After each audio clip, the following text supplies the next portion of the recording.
let the dogs out? Who let the dogs out? Who let the dogs out? Who let the dogs out? Who let the dogs out?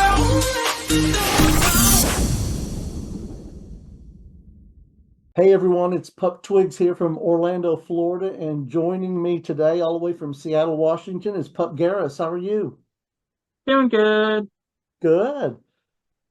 So I always want to start off with a little bit of history. First, I like to find out about the history of your pup name, and also if there's any significance in the colors you have selected for your pup hood.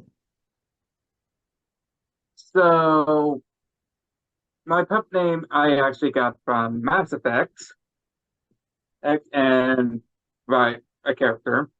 And the main suit, the color of their armor is in blue, sort of like this.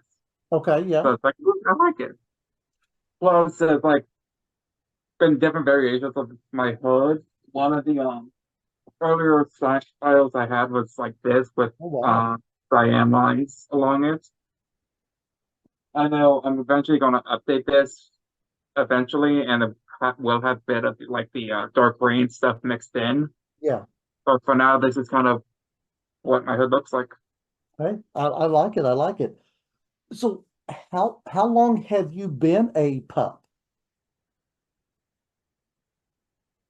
That's kind of difficult to explain because I first discovered it like 4 or 5 years ago. Mm-hmm. Oh, but never really active participant till like last year. So it's like, I had a hood and everything 5 years ago, but only really recently started getting active into it. All right. So you didn't become active in it until a year ago. Yeah, when I moved up here. Okay. Well, in that time frame, what have you found to be the easiest part of being a pup? And then on the other hand, what's been the most difficult?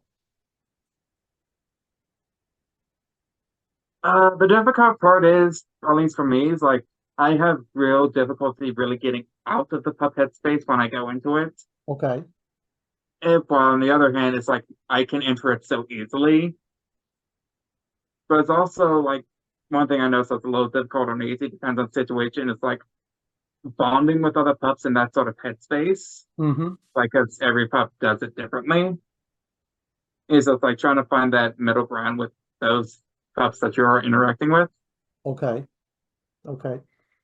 Well, have you found, is there anything, if you had the ability to do it, that you could change about our community?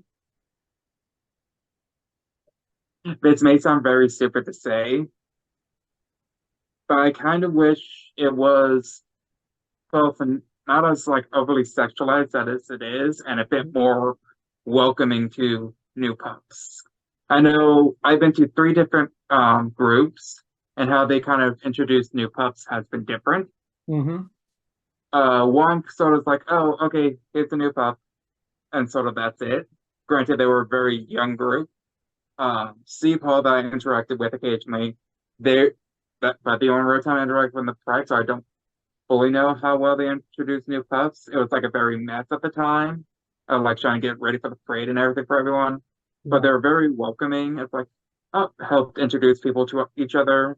Mm-hmm. And and when I met the Portland pups at PDX Paul last Pride, they kind of had a designated welcome pup community. It's like these pups like, oh hey, we know a lot of people here and we're used to like either new pups or like new people visiting for other reasons. Help, okay, here's all these different people. Here's like think little things about them to sort of and see like how you react with them as well as make sure, hey, are you okay? Are you not severely overwhelmed by this situation sort of thing? Because a lot of times major like pup socials, marshals, all that stuff can be very overwhelming to new people. So Yes. they sort of like, hey, we're going to make sure you're okay and like not severely overwhelmed. If you are, we can kind of help like help you not be as overwhelmed as much as we can, sort of thing. Right. Okay. I got So that. and like the over sexualization it's kind of like you can't really change it that much because like it is classified as a sex hood in a lot of places. So Yeah. it's kind of like you can't really change it that much. But at the same time, it's like a lot of pups are either A, not that sexual, or B, hypersexual to the extreme. There's like a few variation between it and the headspaces, but depends on the group, depends on the person. Okay. Yep. Well, what advice would you give somebody that's brand new, just wanting to get into pup play? Uh, Three things. Okay. The gear does not make the pup. Like you don't have to have gear or anything to be a Right. pup. Two, if you do want to get gear, I know Amazon sells like really cheap hoods. That's how I sort of started with mine. They're Hmm. like not the greatest, but at least it's something to like get you into it. And it's not that expensive. Like Mr. S, Rough Stuff, all those hoods are like over 60 plus dollars, Yeah. while the Amazons are like 20 bucks. So it's like it's a good starting. Um, don't be afraid to look, try to see about your local pup community. Like a lot of major places will have like pup and handler groups, some also known as paws. Hmm. So it's like check with them, like see if you can go to like one of their public social events or something like that. I know some of the groups have like a better term, starting gear, which is just like a hood or something, or some don't even let strangers try on the hood, see how they like it and see how it feels. Yeah. It's like you don't really need your gear to be a pup, but a lot of people do it to help enter that headspace or differentiate their human selves from the pup selves. Yeah.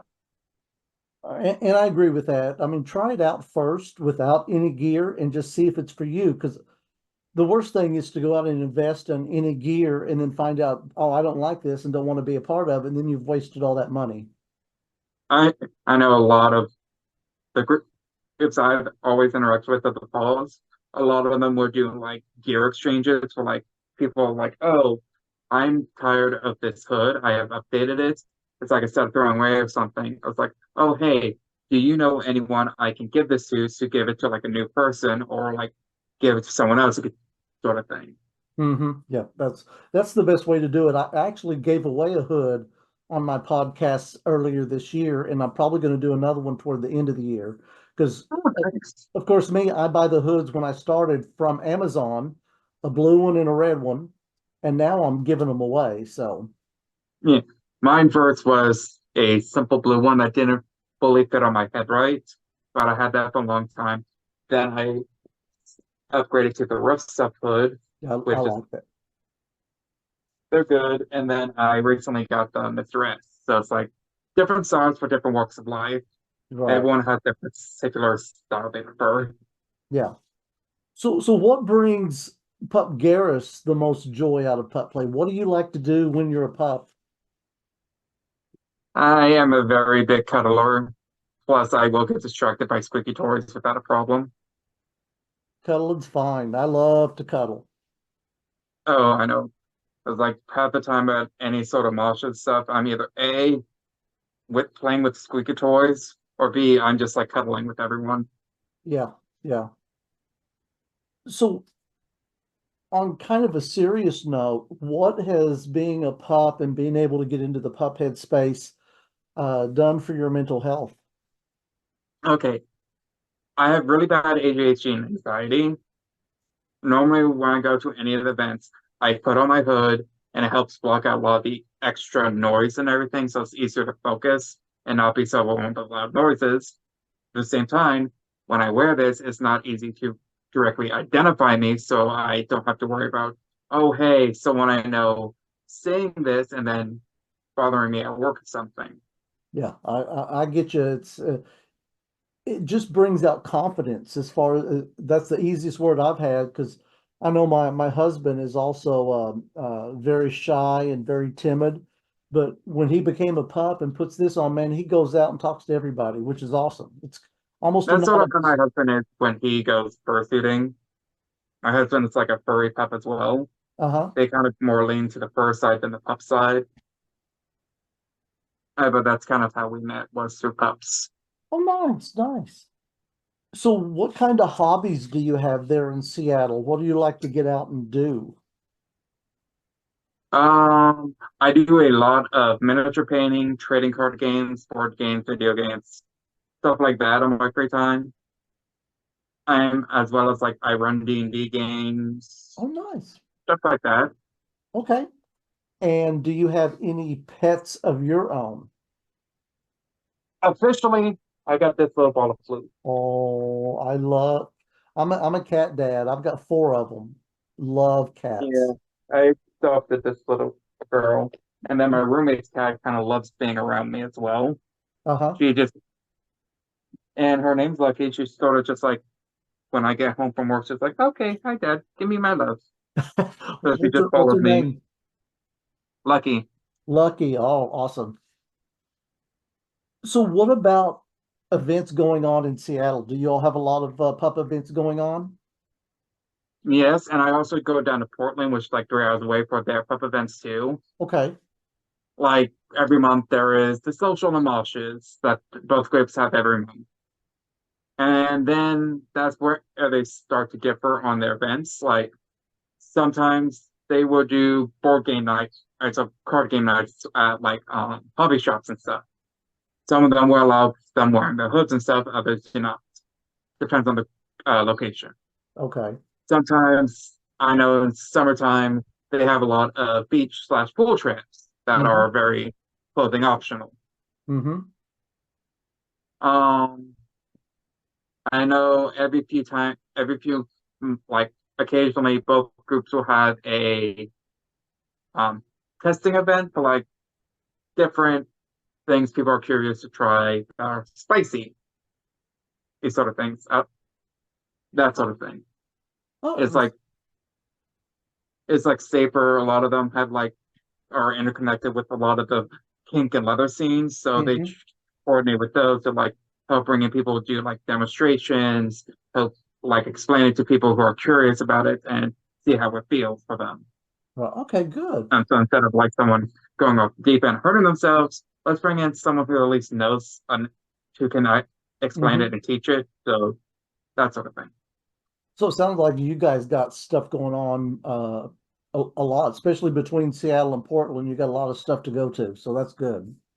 Yeah, I know Pride just happened in Seattle. Next week it's Portland Pride. And those are like really big events because a lot of the pups just curl up, just like join together and just walk in parade. Oh yeah. Well, good, good. Well, if you yourself could meet anybody, past or present, sports, music, movie star, whoever it might be, who would you want to meet? Pup and Mr. Christopher, but that's kind of like the generic answers because of how big they are in the community. Mm-hmm. It's like one of those things like I just wanted to meet them at least once, just say hi, you two are like a big inspiration and kind of help me explore stuff I want to explore or with your videos explaining it. And another is like a very semi-famous TikTok pop called Pup Not, who's like Mm-hmm. very big. It's like I just want to meet them at some point, just feel like say hello, I enjoy your videos, that sort of thing. Nice, nice. Yeah, I agree. Well, this is where you get to share any of your social media that you would like to share in case other pups would want to reach out to you. Where can they Uh, do that at? I mostly just on my Telegram, which is like Pup Pup Garrus. That's basically it. Okay. Yeah, Puppy Garrus, like an underscore between the puppy and Garrus, and both of the first letters are uppercased. Okay. All right. Awesome. That's like the easiest way to get a hold of me. Okay, good. Well, I always love being able to talk to pups, and today I've got to talk to you, and I had one early this morning from um, Illinois, just outside of Chicago. So it's awesome and everything. But any last words that you have before we get off of here? Mm, this, if you're going on a play journey, just explore it. There's like ups and downs no matter what, but just like as long as you have fun and safe and like you feel safe doing it just try not to get overwhelmed. if you go into deep headspace, make sure you have someone you trust there to help you get it out, just in case. Yeah. Because I've known people who have very difficulty getting out of it easily, and just like have fun. Awesome. Well, couldn't have said it better. It's been a pleasure, and I know we'll be talking again very soon. Mhm. Ah.